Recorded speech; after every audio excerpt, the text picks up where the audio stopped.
Yes, people, what's happening? Hope you guys are all doing well. Welcome back to the channel. So, we have an update on the potential takeover of Manchester United, a little bit of a time frame or a hopeful time frame of when Manchester United could be sold, and of course, who could be buying Manchester United as well. We'll get stuck into the exclusive Telegraph report right in this video, but before we do that, make sure you're hitting the subscribe button, liking, commenting, sharing, etc. You know the drill. I want to hear your thoughts in the comments below as well, and I want to hit 150k ASAP, and I can only do that with your help. So get hitting that subscribe button. Have you noticed this year has started off quite well? Now it's only the 13th of January, Friday the 13th, funnily enough, but I said to myself at the start of the year, I'm going to make sure I try and upload a video a day at the very least. And so far, so good. Fingers crossed I can keep that up. You lot know me. I'm Mr. Inconsistent, but hopefully I can make that happen here.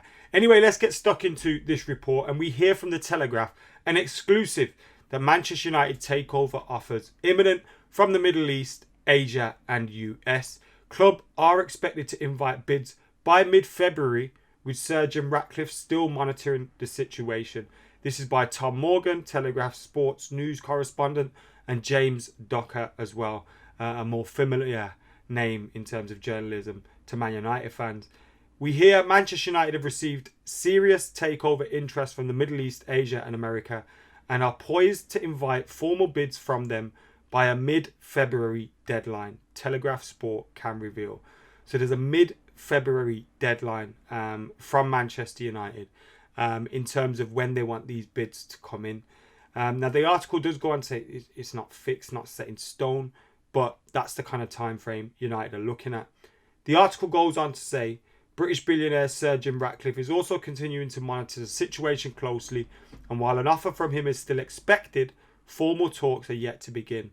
The trouble for Sir Jim Ratcliffe is you've got, people from the Middle East and stuff like that coming in who will boost the price of Manchester United. If it becomes a bidding war, you'd imagine Sir Jim Ratcliffe wouldn't be one of those that's at the front of it, unless, I think any bid that Sir Jim Ratcliffe makes is going to be a consortium bid. But unless, he goes into a consortium with one of those richer guys. Other candidates who expressed appetite to buy Chelsea last year are known to have also returned with approaches, according to extensive inquiries by Telegraph Sport. It's the same group as well that tried to sell, that was selling Chelsea, the Rain Group, who are also selling Manchester United. Funnily enough, they're also selling the WWF as well, well, WWE as it's now known, the Worldwide Wrestling Entertainment, which is crazy. Over the coming weeks, potential investors from around the world will go public with their attempts to buy the sporting giant.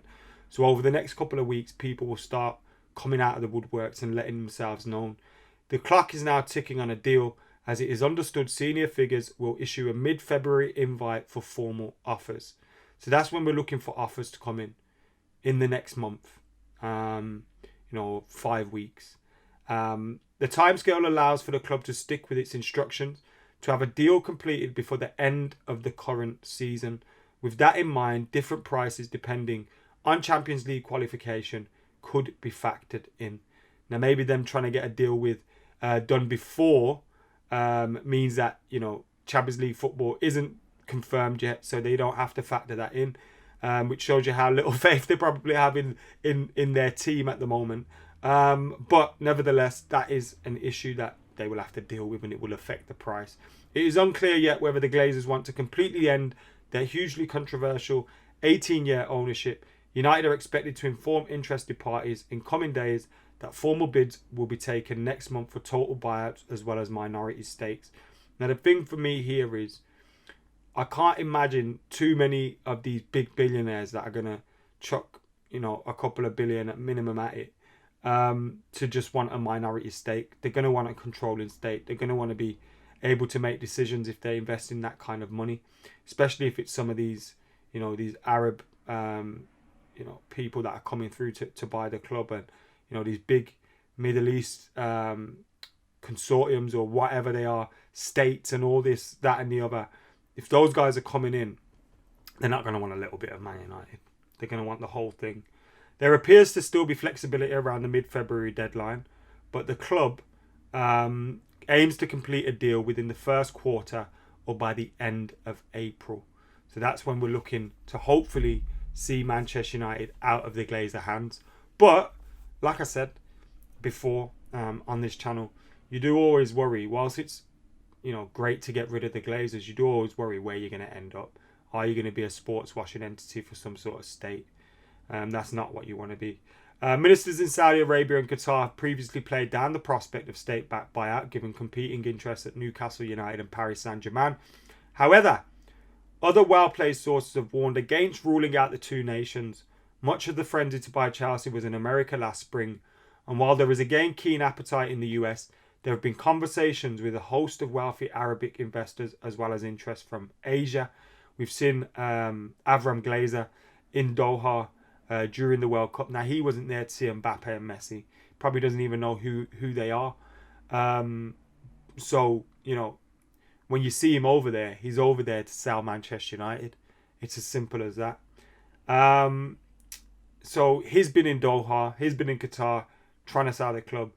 The Telegraph article does mention, however, New York-based investment bank, the Rain Group, which declined to comment when contacted by Telegraph Sport, remains the first port of call for interested parties. Ratcliffe, one of Britain's richest men, is thought to be ready to table a figure which would depend on the club's qualification for Champions League this May. But having swooped late with a bid during the Utd Takeover last year, he is again leaving it late to enter any direct talks with United. Everyone's going to want to leave it late because they don't want to start ramping up the price early doors. Several senior figures at Ineos declined to comment, but insiders claim that Ratcliffe is serious about revisiting a bid. He's gone very quiet about it as well. Before it was known the Glazers wanted to sell, he was speaking about it a lot. Now he's gone quiet on it, which would suggest he's probably thinking very hard and getting all his money together.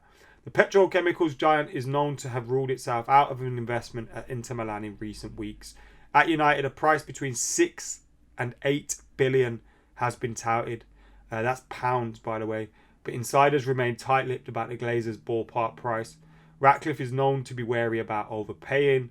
He had failed in his late bid to buy Chelsea over the summer, largely because he walked away from talks, but he initially thought the club was being too greedy. And then it goes on to explain a little bit more about Ratcliffe without too much more information on what we know there.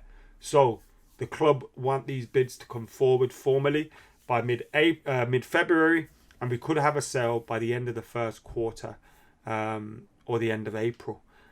So that's where we're at with the Manchester United ownership situation, potential takeover. Now, until it's done, we can't get carried away that the Glazers are gone and they're out of our hair. But what I would say is it feels like exciting times. If we can find, and look, I know it's difficult to find a billionaire that hasn't got skeletons in his closet, but if we're not being used to sports wash and stuff, and we get an owner that allows United to function as a football club first and foremost, and with Erik ten Hag at the helm, could be very good times ahead. And it's great to be excited about Man United, but with the Glazers, you also got to be a little bit sceptical because they've said a lot of things in the past that they haven't gone and done. So let's wait and see. But anyway, let us know your thoughts in the comments below. That is the latest. Thank you to the Telegraph for their exclusive. Let us know your thoughts in the comments below. Those are mine. Keep it locked. Subscribe, like, comment, share. And until next time, I've been Adam McKola. I'm out of here.